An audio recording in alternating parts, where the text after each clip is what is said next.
ஐஸ்வர்யா கருத்தரித்தல் மையங்களில் ஜனவரி 30 முதல் பிப்ரவரி 5 வரை இலவச ஆலோசனை மற்றும் சிகிச்சைகளில் மாபெரும் சிறப்பு சலுகை. பாமகவுக்கு மாம்பழ சின்னம் ஒதுக்கீடு தொடர்பாக அன்புமணிக்கு தேர்தல் ஆணையம் அனுப்பிய கடிதத்தை ரத்து செய்ய கோரி பாமக நிறுவனர் ராமதாஸ் ஒரு வழக்கு தொடர்ந்திருக்கிறார். பாமக நிறுவனர் ராமதாஸ் தாக்கல் செய்த இந்த வழக்கு சென்னை உயர்நீதிமன்ற தலைமை நீதிபதி அமர்வில் பிப்ரவரி 2 விசாரணைக்கு வர இருக்கிறது. கட்சி தலைவர் என்ற முறையில் தனது முகவரிக்கு கடிதம் அனுப்ப தேர்தல் ஆணையத்திற்கு உத்தரவிடுமாறு மனுவில் ராமதாஸ் கோரிக்கை விடுத்திருக்கிறார். விவரங்களை செய்தியாளர் சுரேஷ் வழங்க கேட்கலாம். சுரேஷ் வணக்கம், விவரங்களை பதிவு பண்ணலாம். சுரேஷ் வணக்கம்.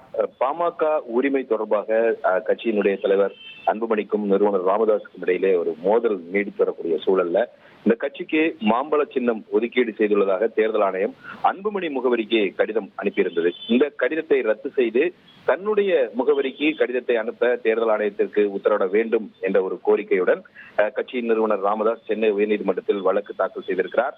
இது தொடர்பாக அவர் தாக்கல் செய்த அந்த மனுவில் 2025 ஆண்டு மே மாதமே பதவிக்காலம் முடிந்த நிலையிலும் கூட கட்சியின் தலைவராக நீடிப்பதாக போலி ஆவணங்களை அன்புமணி தாக்கல் செய்திருக்கிறார் என்று அந்த மனுவில் குற்றம் சாட்டப்பட்டிருக்கிறது. கட்சியினுடைய நிறுவனர் என்ற முறையில தன் அங்கீகாரம் இல்லாமல் கட்சியின் சட்டவிரோதமான கூட்டங்களை நடத்தி அன்புமணி உரிமை கோர முடியாது என்றும் அந்த மனுவில் தெரிவிக்கப்பட்டிருக்கிறது. கட்சியில் இருந்து நீக்கப்பட்டுள்ள அன்புமணிக்கு தேர்தல் ஆணையம் கடிதம் அனுப்பியிருக்க கூடாது, மாறாக சின்னம் ஒதுக்கீடு தொடர்பாக தனக்குத்தான் கடிதம் அனுப்பியிருக்க வேண்டும் என்றும் அந்த மனுவில் அவர் தெரிவித்திருக்கிறார். டெல்லி உயர்நீதிமன்றத்தில் தேர்தல் ஆணையம் இந்த மாம்பழ சின்னத்தை யாருக்கும் ஒதுக்காமல் முடக்கும் என உத்தரவாதம் அளித்திருந்த நிலையில இதுவரைக்கும் அந்த சின்னத்தை தேர்தல் ஆணையம் முடக்கவில்லை என்றும் அந்த மனுவில் குறிப்பிடப்பட்டிருக்கிறது.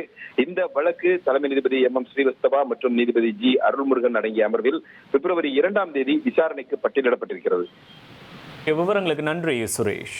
ஐஸ்வர்யா கருத்தரித்தல் மையங்களில் ஜனவரி 30 முதல் பிப்ரவரி 5 வரை இலவச ஆலோசனை மற்றும் சிகிச்சைகளில் மாபெரும் சிறப்பு சலுகை.